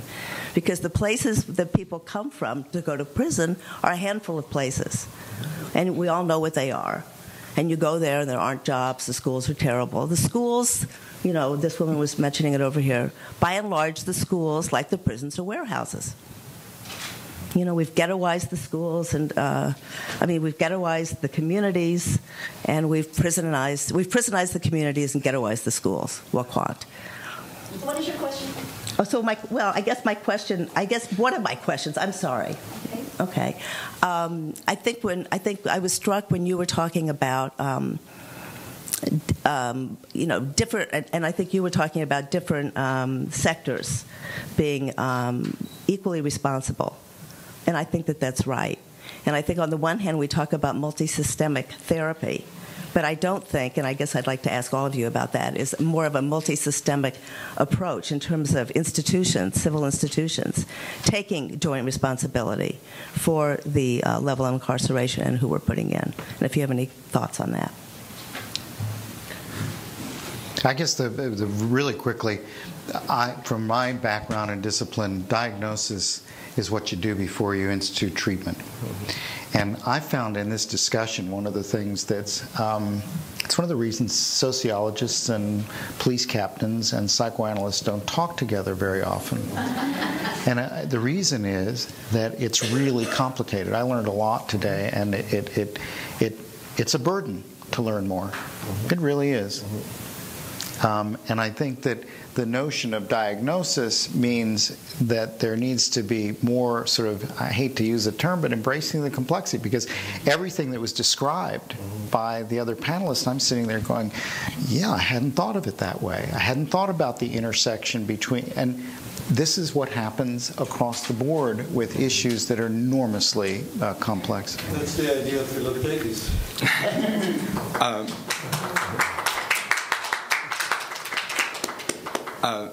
My name is Michael Sachs, and what I really just want to bring up is the impact of values, societal values, on everything you've really talked about, and you've all alluded to it in one way or another. And certainly, when you talk about the complexity of the subject matter, I mean, that is enormously apparent from this discussion. But it would seem that at least part of the solution has to be attached to societal values and how those values have been passed down to families and individuals. And whether or not we're talking about a capitalist society that sets up what the goals should be of the mainstream. If you're talking about a lack of resources for certain proven ways of dealing with things, those are societal, those are political decisions. If you're talking, Brandon, about the fact that out there, in the worst communities, at least 80 to 90% of the people are law-abiding. Why are they law-abiding? It must have something to do with the values that have been passed on to them. And my link, to go to Brandon for 1 second, who's now studying to be for a doctorate in philosophy, is how can you work this education into societal values and trying to both raise and change them in a way which is pragmatic and not just merely talking about it and saying, well, look, if people looked at things in a different way, things might be different.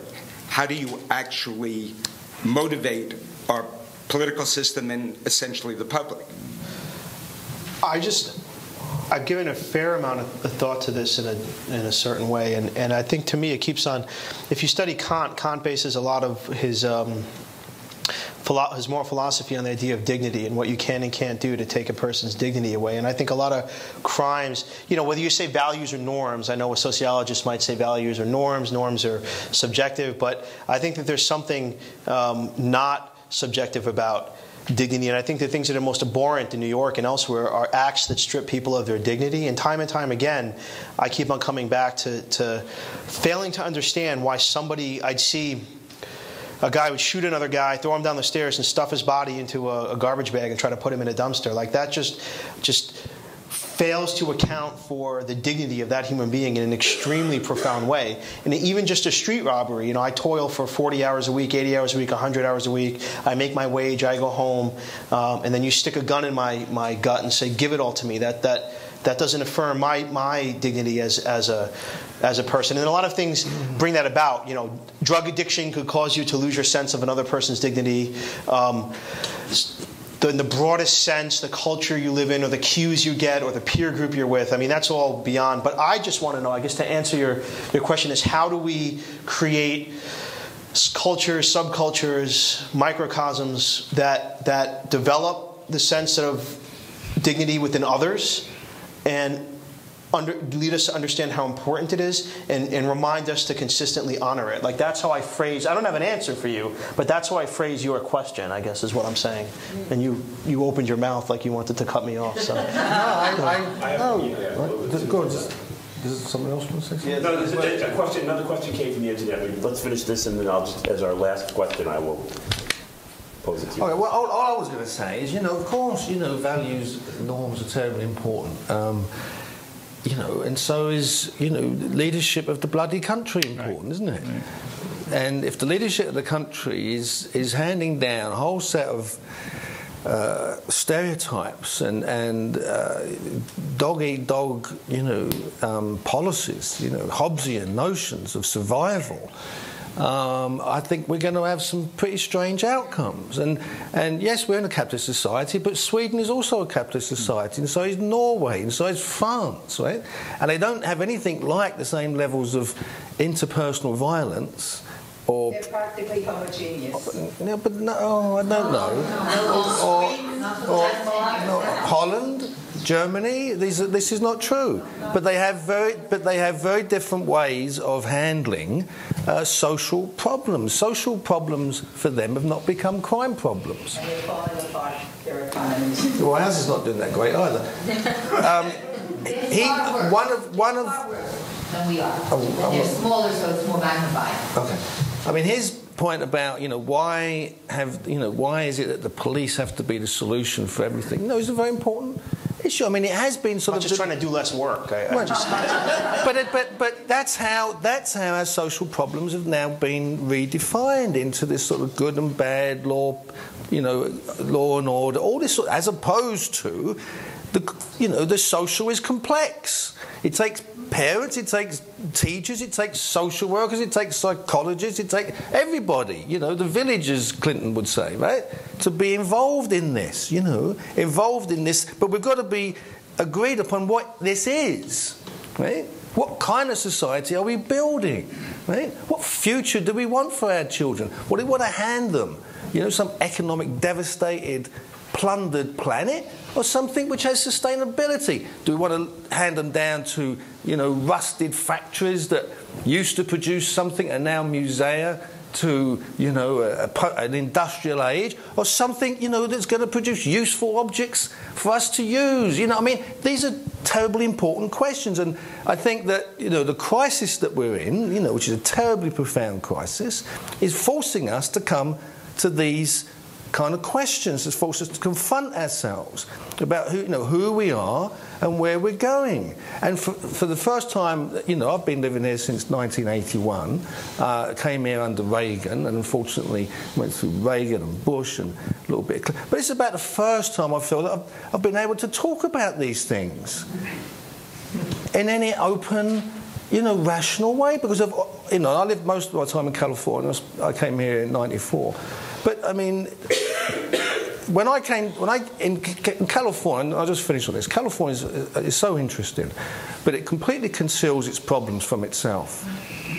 Right, it's incredible. It's always been in a state of denial, as far as I can see. And the big shock coming to New York was that people just admitted the crap that's around them. Right? We've got problems. Let's roll up our sleeves and get on with it. I mean, I found it so. So refreshing. And so, I would go to, community meetings and meet with police and talk to them about it. Then the police wouldn't talk to me anymore after I wrote a book about them. Anyway, but I was part of the solution. People wanted to listen, wanted to hear. In California, there had to be a certain person, and it was all very, very difficult. So I think that, we're in that situation now where we can begin to rationally explore, as Steve said, these terribly profound and complex problems. But I think we have solutions to these problems. It's not all up in the air and, we're lost. We have massive amounts of research on literacy, for example. We know actually what works in classrooms. With all kinds of kids, we've integrated millions of people from all over the bloody world. New York is a successful city. It's extraordinarily successful on so many levels. The City University of New York is an amazing public institution. You'd never know it under Giuliani, right? But now you seem to know it. It was sort of hidden from you. So we have all these amounts of success that we can build on. The mobilisation for youth was amazingly successful. The war on poverty was incredibly successful. We don't have to keep on reinventing the wheel, but we do have to be in touch with our history. And we do have to be in touch with, where we've come from, what worked, what didn't work, and honestly face what we're confronting. Thank you, David. We just have one more question. We were running out of time. So over the internet, besides the question about drug legalization, someone had an odd question. I thought I feel we should respond to it. Speak about the role of upstate communities that rely on a prison population as a residence base towards political representation. I'm not even sure what the... that's Miguel's question, yeah. Miguel, I don't really understand your question, but speak about the role of upstate communities that rely on a prison population as a residence base towards political. I guess that's do prisoners count as residents? They count in the census. What's happened is a massive explosion of prisons and prison institutions in areas, rural areas, which had previously small populations.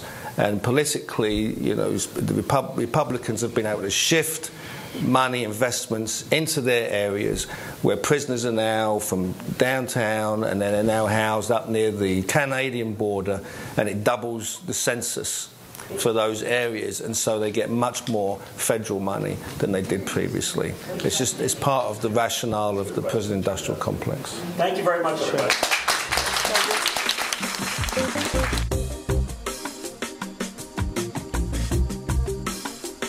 Further information about our programs and a complete archive of past Philip Tatey's events is available at philiptatey.org.